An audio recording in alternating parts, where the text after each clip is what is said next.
Okay, so now we can talk about our output gaps in the economy. There are three different kinds of situations in the economy in terms of production, in terms of output. When we relate short run, real GDP in the short run, the business cycle, to real GDP in the long run, which is productive capacity or natural real GDP, when we look at how they are compared together, there are three possible circumstances with respect to production. The first situation is that short run real GDP is equal to long run real GDP.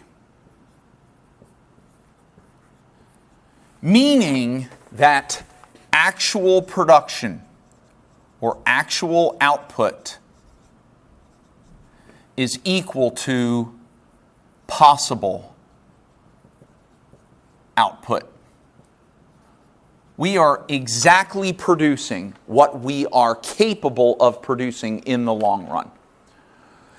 What we are actually producing out there in the markets is equal to what we are capable of producing out there in the markets while still not overusing our resources. We are not killing the goose that lays the golden egg. Okay? And we're getting the most that we can possibly get. The second possibility is where short-run real GDP is less than long-run real GDP. Okay? Now, another way of saying this is actual output is less than possible output. Or we could also say that the business cycle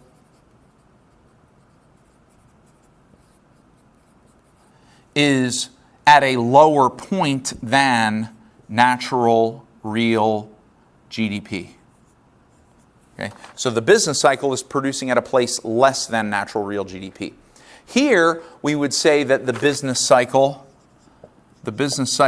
is equal to natural real GDP. Okay? And now I'm going to show you over here, in fact, I'll put a little red dot where I'm going to put a red dot on here where short-run real GDP is equal to long-run. Well, they're going to be equal. They're going to have an equal height wherever they are crossing over. And so this point right here, and at this point right here, and at this point right here, okay, those are all, and down here, these are all places where short-run real GDP and long-run real GDP are equal to each other. The business cycle, oh, that's supposed to be BC, sorry.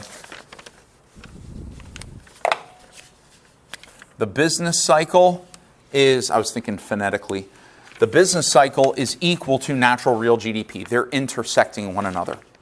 On the other hand, when short-run real GDP is smaller than long-run real GDP, we have a situation where the business cycle is at a lower point than natural real GDP.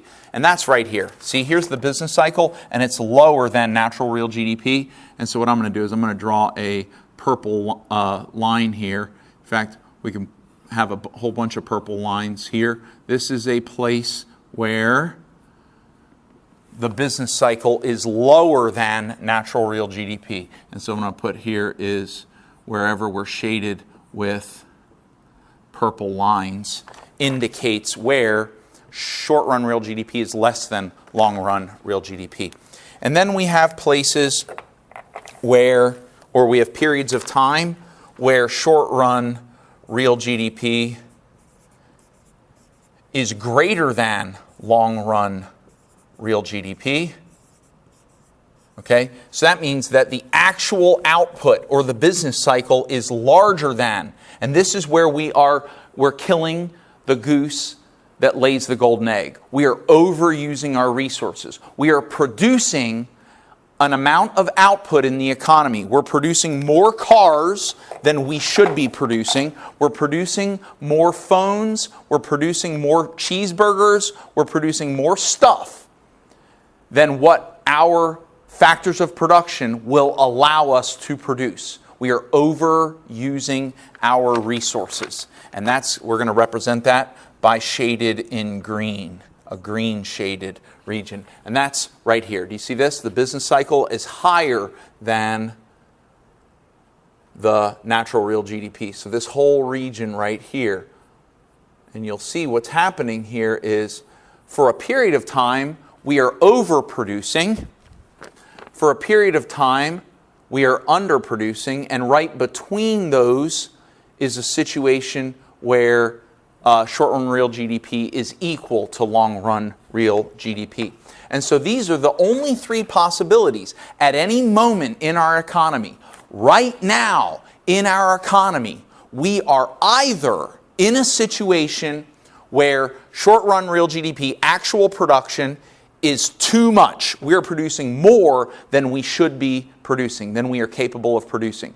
Or we are in a place where we're producing less than we could be producing, or we're in a situation where we are producing exactly what we are capable of producing in the economy.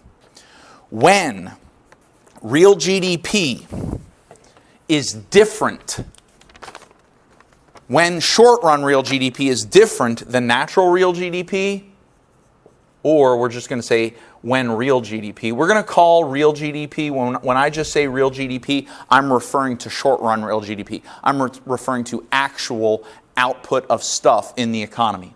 So when real GDP is different than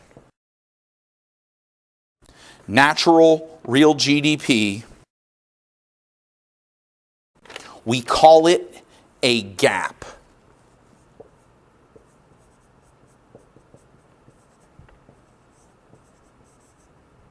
We call it an output gap. And so if we look at these three situations, in the first one, real GDP is the same as natural real GDP. And therefore, this is not a gap. Okay? So no gap in this situation. But this situation where real GDP is less than natural real GDP, or this situation where real GDP is larger than natural real GDP, in both of these situations, we have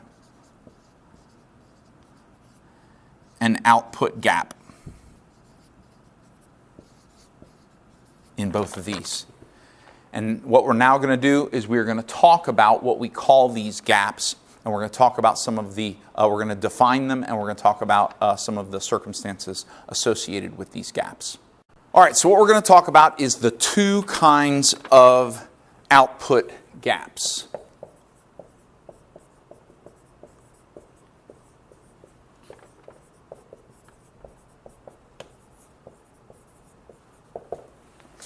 We have names for them, and you've probably heard at least one of these, if not both of them. The first one is called a recessionary gap.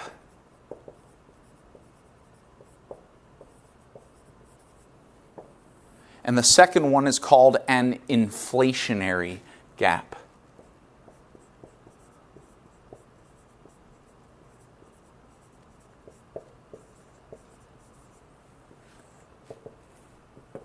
All right, a recessionary gap is an economic condition in which real GDP is less than natural real GDP.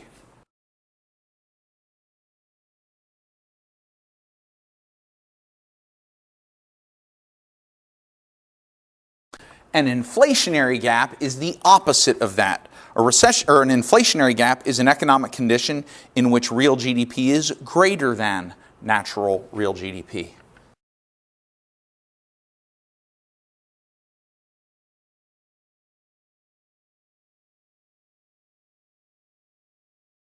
And so, unless we are producing exactly what we are capable of producing, then we are always, other than those moments, those times when we're producing the same, then at any time we can say that this economy is either in a recessionary gap or in an inflationary gap. And so, recessionary gap, let's look over at our graph here. Recessionary gap is where real GDP is less than natural real GDP. Now remember, actual real GDP, that's our business cycle. That's what we're actually producing. Natural real GDP, that is our long-term trend, what we're capable of producing. And so if we're looking for a place where this real GDP is less than natural real GDP, and that's this purple zone right here. Here's another example right here where actual real GDP is at a lower place than natural real GDP. And so this region and this region here are both recessionary periods where we are in a recessionary gap. Right there, that's a recessionary gap. Actually, let me draw it like this. That is a recessionary gap, and that is a recessionary gap. But an inflationary gap is where real GDP is greater than natural real GDP. And that's this region right here. The business cycle is above natural real GDP. Same thing here. The business cycle is above natural real GDP at this time down here. You can see at this time, here's natural real GDP, and here's actual real GDP, and therefore real GDP is higher than natural real GDP, so this is an inflationary gap.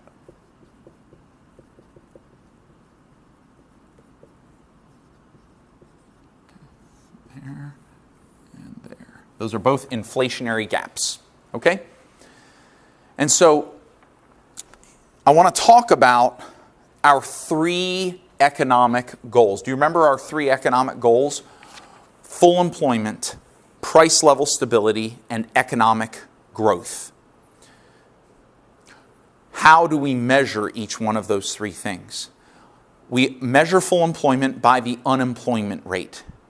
And full employment means that we're at the natural rate of unemployment, or NAIRU, the non-accelerating inflation rate of unemployment. That puts us at full employment. So when the unemployment rate is at the natural rate of unemployment, we are at full employment. Then there's the inflation rate determines whether we have price level stability. And when the inflation rate is stable, it's not growing fast, it's not a really high number. Usually inflation is considered to be stable if the inflation rate is maybe somewhere between 2 to 4%, okay? Probably in the ballpark of 2 to 3%, but anything really well under 5% is considered to be pretty good in inflation in the United States. I'm sure there are lots of people who would argue normatively differently than what I just said, and that's fine. Okay, but generally speaking, we want a low percentage of inflation. Economic growth is measured by real GDP in the economy, whether real GDP is going up. When real GDP is going up, we have economic growth. When real GDP is going down, we do not have economic growth. And so you can see on here, when real GDP is going up, we're in a period of economic growth. And when real GDP is going down, we're in a period of no economic growth, okay? And so here's what I want to do is I want to talk about whether or how we are accomplishing our three macroeconomic goals during a recessionary gap or an inflationary gap. And here's the basic idea, okay? A recessionary gap is a circumstance where real GDP is less than natural real GDP. We are producing less stuff than we can be producing. And that means that we are not using all of our resources efficiently, or we're just not using all of our resources. Not using all of our resources means that we are not using all of our labor resources. And so in a recessionary gap, we have labor resources that we're not using. Not in a frictional sense and not in a structural sense. I mean in a cyclical sense. We have cyclical unemployment. And because we have cyclical unemployment, in a recessionary gap, typically our unemployment rate is greater than the natural rate of unemployment.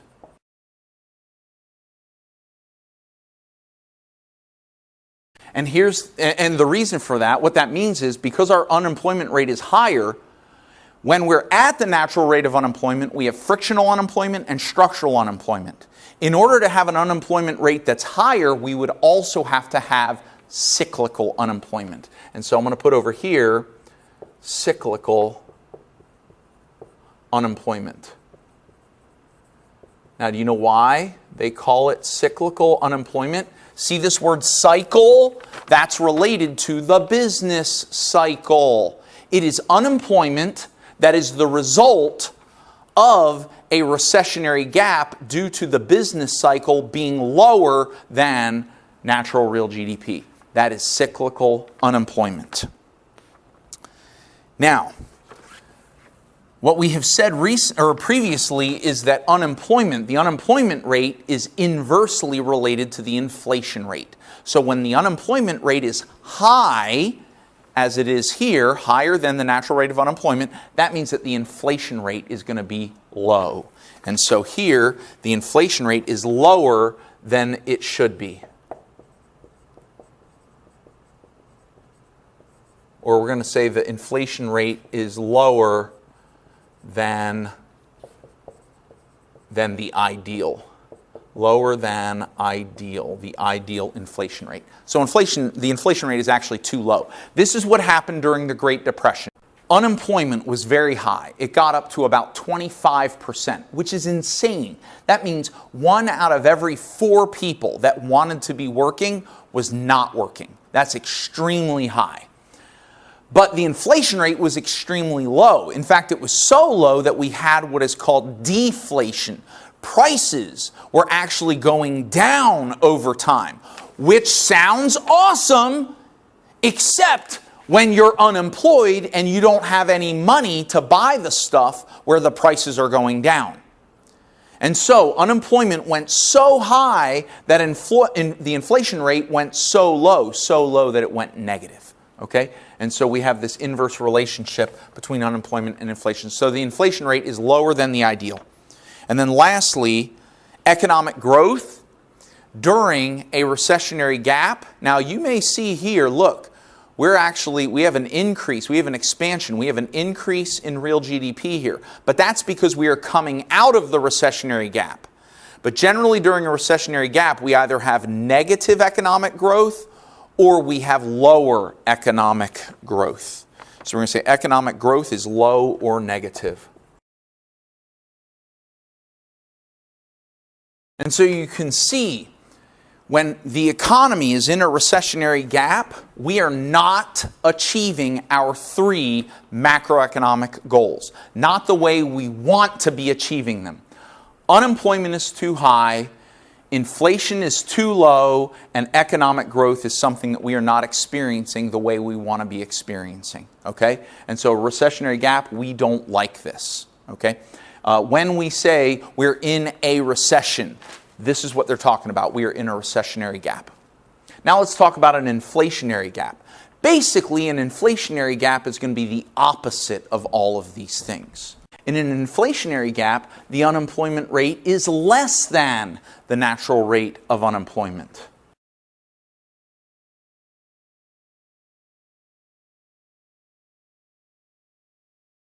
Now you may think to yourself, that's awesome. Unemployment rate is lower than the natural rate of unemployment. This is good. It's not good. And I know lots of people watching this are going to argue with me and tell me that we want the unemployment rate to be low as it can possibly be. Let's get the unemployment rate down to 0% if we can, so that every single person who wants to be working is working.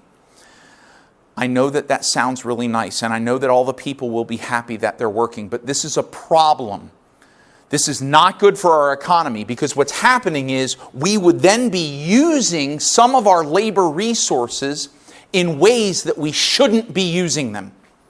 When this happens, we are eating away at our frictional and structural unemployment.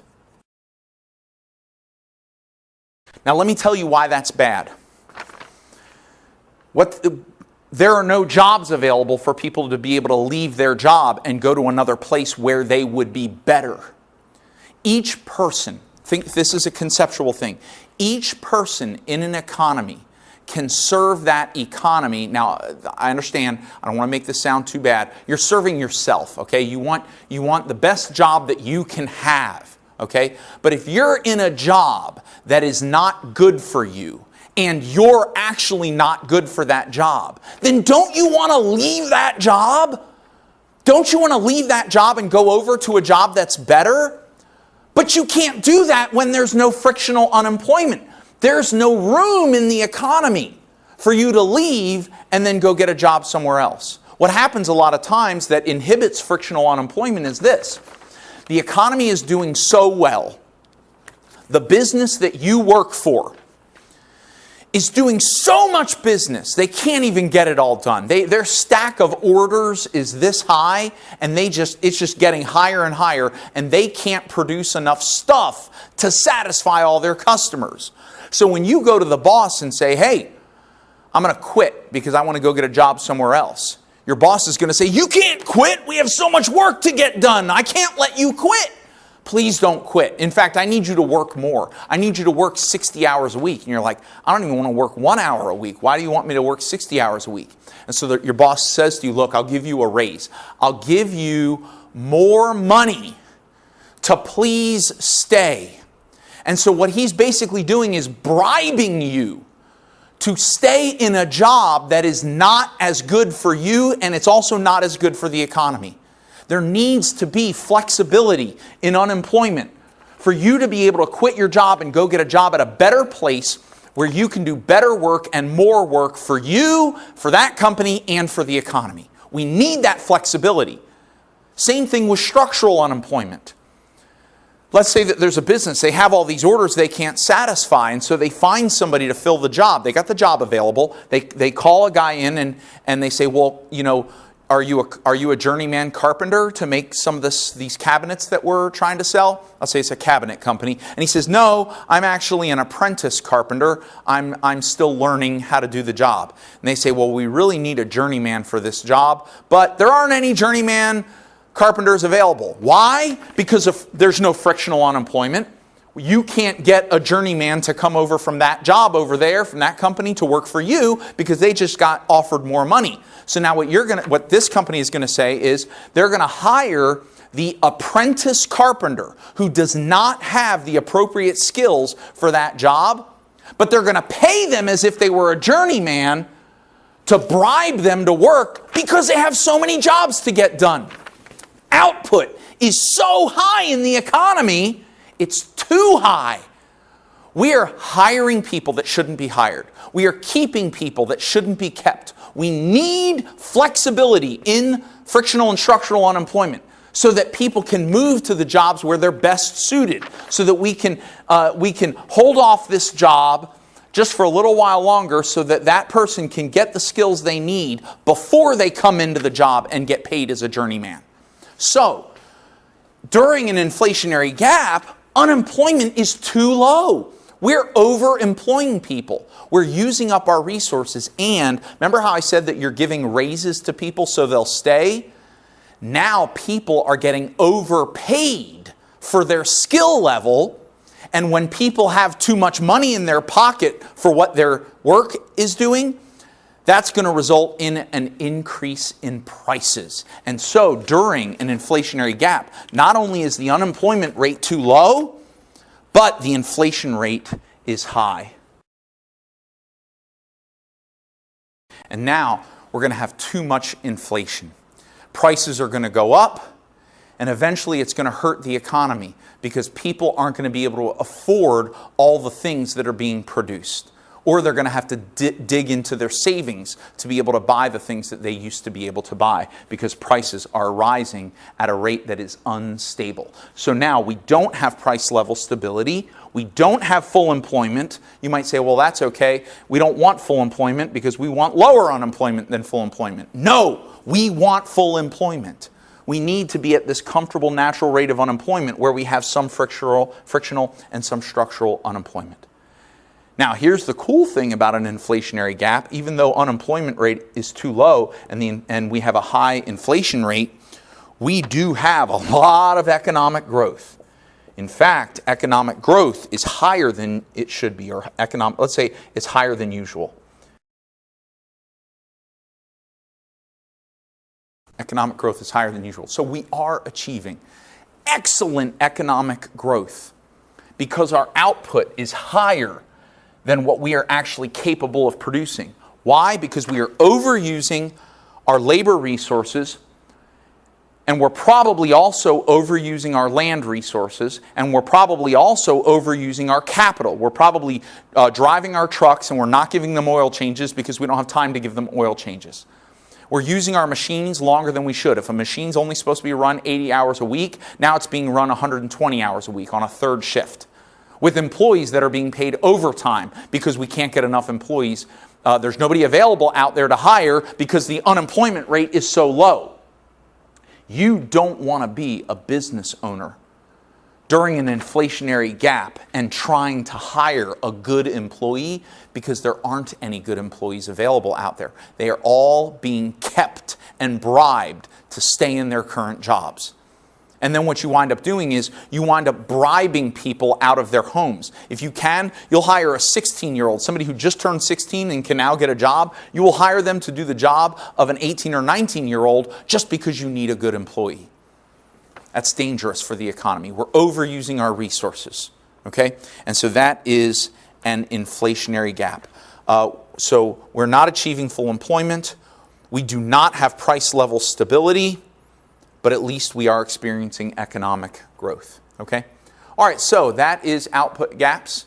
You need to understand we're going to be coming back to these ideas of recessionary and inflationary gap over and over for the rest of the semester. These are very important concepts. And this should bring us into our next subject.